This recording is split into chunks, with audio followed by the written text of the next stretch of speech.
Welcome to Shri Shri food. આજે આપણે બનાવીશું ખજૂર બરફી।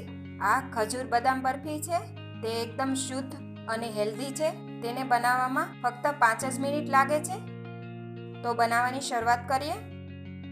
તો તેના માટે મેં અહીંયા 75 ગ્રામ બદામના મોટા ટુકડા કરી લીધેલા છે અને 225 ગ્રામ ખજૂર લીધેલો છે।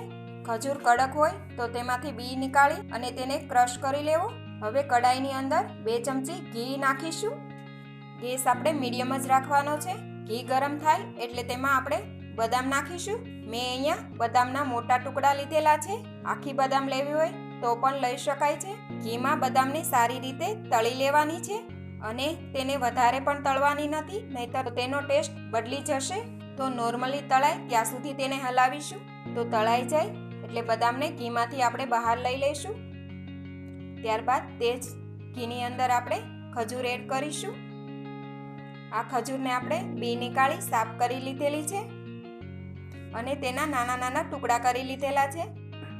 ખજૂર કડક હોય તો તેને ક્રશ કરીને લેવો અને આ જ રીતે તેને ઘીમાં શેકતો રહેવાનો છે।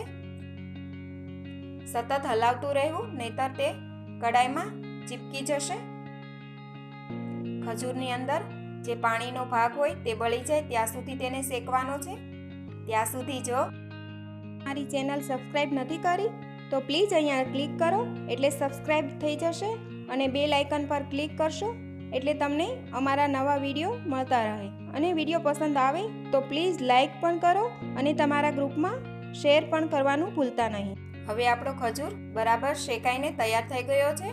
હવે તેની અંદર આપણે શેકેલી બદામ એડ કરીશું। આ મિશ્રણને આપણે સારી રીતે હલાવી લઈશું।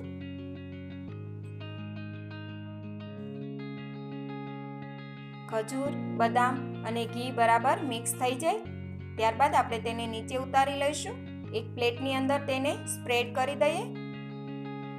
સારી રીતે તેને પ્રેસ કરી દેવું અને ઘીનો ભાગ થોડો ઉપર આવી જશે।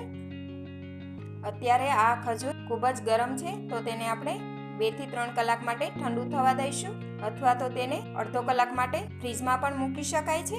ત્યારબાદ તેને કટ કરી તેમાંથી આપણે બરફી બનાવી લઈશું। તો તમે જોઈ શકો છો આપણી બરફી તૈયાર છે અને આ બરફી ખૂબ જ હેલ્ધી અને સ્વાદિષ્ટ હોય છે। તો વિન્ટર સિઝનમાં આ બરફી જરૂરથી ઘરે બનાવજો, જે બધાને ભાવશે।